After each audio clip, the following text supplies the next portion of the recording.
नागपुर के Satranjipura Joan में गरीब परिवारों और लघु उद्योग संचालकों से कथित अवैध वसूली का मामला सामने आया है। इस संबंध में आभा पांडे ने प्रशासन को शिकायत सौंपते हुए मामले की उच्च स्तरीय जांच और दोषियों पर कार्रवाई की मांग की है।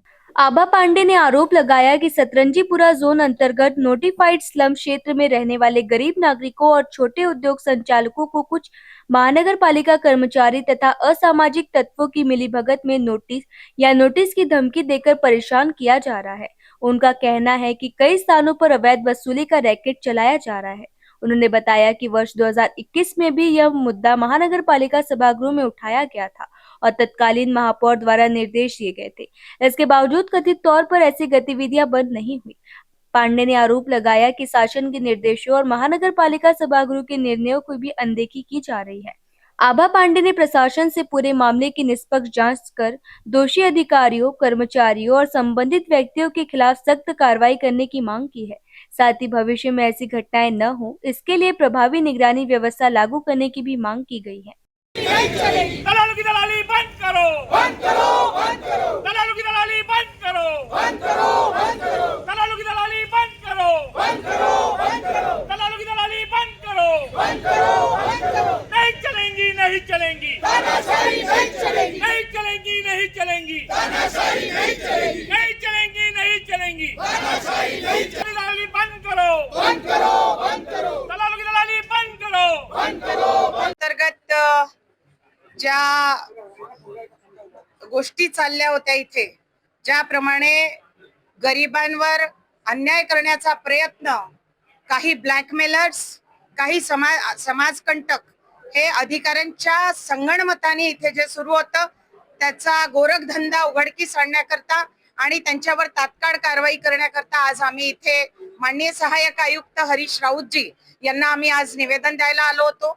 इथे असं झालं की नोटिफाईड स्लम एरियामध्ये राहणारे 180 फूट ज्यांचं घर आहे गरिबांचं, 200 फूट मध्ये घर आहे किंवा त्यांचा छोटासा लघु उद्योग आहे, अशा लोकांना कुणीतरी ब्लॅकमेलर हा इथे पत्र देतो आणि त्याच्या पत्राच्या अनुषंगाने इथले अधिकारी त्या समाजकंटकाच्या माध्यमातून इथे त्या लोकांवर, गरिबांवर अन्याय करून त्यांना नोटीस कारवाई करतात, नोटीस इश्यू करतात। त्याच्यामुळे तो घाबरून येतो, मग काहीतरी सेटिंग होते आणि त्याच्यानंतर मग त्या व्यक्तीला जो मानसिक त्रास होतो, वारंवार तो इकडे येतो, त्याचा पूर्ण बिझनेस खराब होतो, त्याच्या कुटुंबातील लोकांना पूर्ण प्रॉब्लेम होतो। अशा प्रकारची हे पूर्ण जे सुरू होतं महानगर सतरंजीपुरा झोन मध्ये, हे सगळे विषय आज उघडकीस आणण्याकरता आमचे सगळे बंधू आमच्या बरोबर आले आहेत। इथे एकही व्यक्ती असा नाही जो प्रभागात राहत नाही, एकही व्यक्ती असा नाही ज्याला या अन्यायाची खबर नाही। सगळ्यांना माहिती आहे की इथे काय काय चाललं होतं। हे सगळ्या ज्या बाबी आहेत त्या निदर्शनास आणून देण्याकरता माननीय सहाय्यक आयुक्तांना आज आम्ही हे निवेदन दिलेलं आहे। उल्लेखनीय याच्यात असं आहे की 2021 ला मी एक विषय उचललेला होता महानगरपालिकेच्या सभागृहामध्ये।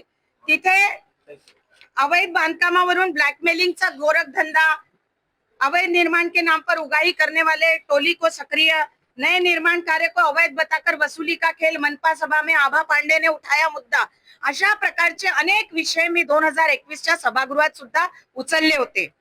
त्याच्यात काय झालं की त्याच्यात एक ऍक्शन टेकन रिपोर्ट आहे, ज्या ऍक्शन टेकन रिपोर्ट मधून मग तशा प्रकारची कारवाई इथे होते महानगरपालिकेकडनं। परंतु जर याच्यात स्पष्ट दिलेलं आहे की जर कुणाचं अवैध बांधकाम आहे आणि त्याच्या घराच्या बाजूला जो कोणी राहत असेल त्याला त्रास होऊ शकतो, मान्य आहे, पण त्यांनी जर तक्रार दिली तर कारवाई होणे आपल्याला समजते। पण त्याच्या घरापासून 2 किलोमीटर अंतरावर राहणाऱ्या व्यक्तीच्या तक्रारीवरनं जर त्या गरीब व्यक्तीला नोटीस कारवाई होत असेल तर हे आम्ही आमच्यासारखे जनप्रतिनिधी हे कधी खपवून घेणार नाही। आज आम्ही इथे आलेलो आहोत, जर ही गोष्ट सतरंजीपुरा झोन मध्ये सुरू राहील तर आम्ही रस्त्यावर उतरून असा जन आंदोलन उभा करू की एकही अधिकारी कर्मचाऱ्याला या झोन मध्ये आम्ही बसू देणार नाही। अशा प्रकारची भूमिका घेऊन आम्ही साहेबांकडे आलो। शासनाचा परिपत्रक सुद्धा या बाबतीचा आहे की अवैध वैयक्तिक घराण्यासंबंधीचे अर्ज ज्या व्यक्तीवर अन्याय झालेला असेल त्याच्याकडून स्वीकारण्यात यावे. एजंटाकडून किंवा त्यांच्या मार्फत शासनास करण्यात आलेल्या अर्जाची सामान्यतः दखल घेण्यात येऊ नये. तरी सुद्धा इथले अधिकारी कर्मचारी हे शासन परिपत्रकाचं उल्लंघन आजपर्यंत करत होते. म्हणून ही गोष्ट उघडकीस आणण्याकरता आम्ही सगळे लोक आज इथे आलेलो आहोत आणि आमचा घोर निषेध आहे. अशा जे यंत्रणा इथे सुरू आहे त्याला आम्ही घोर निषेध करतो. म्हणून आज आम्ही आलेलो आहोत की आता सुधरून जा, नाहीतर रस्त्यावर उतरून जन आंदोलन आम्ही करून दाखवू आणि हे सगळं तुम्हाला मोडकीस आणण्याकरता आम्ही भाग पाडू. काही मोठ्या प्रमाणात दलाल आहे तिथे. दलालों की दलाली बंद करो, बंद करो, बंद करो. दलालों की दलाली बंद करो, बंद करो. दलाली मोठ्या प्रमाणात इथे बाहेरून येऊन लोक इथे अधिकाऱ्यांना सेट करतात अशी तक्रारी आलेल्या आहेत. त्याच्यावर नेमकं काय? बघा, असं आहे की ज्याप्रमाणे एखादी तक्रार आली तर तक्रारीची पहिले शहनिशा हे अधिकाऱ्यांच्या मार्फत झाली पाहिजे. परंतु शहनिशा न करता लगेच त्या गरीब व्यक्तीला जो नोटिफाईड स्लम मध्ये राहतो, ज्याचं घर 180 फुटचं आहे, 200 फुटाचं आहे, अशा व्यक्तींना तात्काळ नोटीसची कारवाई हे करतात. तर अशा तात्काळ नोटीसची कारवाई तिथेच मागे 6 मंजिल ज्यांनी बनवलेली आहे, ज्याचं रोडवर अतिक्रमण झालेलं आहे, त्याच्यावर कारवाई का नाही करत? कारण त्याला धरून कोणी समाजकंटक का नाही समोर येत? कोणी ब्लॅकमेलर नाही आहेत? कोणी अधिकारी त्यांच्यावर कारवाई नाही करत?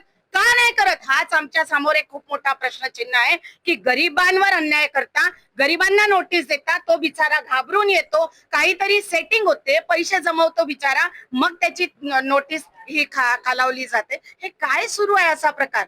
म्हणून गरिबांवर जेव्हा जेव्हा अन्याय होईल तेव्हा आभा पांडे नावाची जनप्रतिनिधी ही सक्रिय होईल आणि संघर्ष करेल त्यांच्याकडे.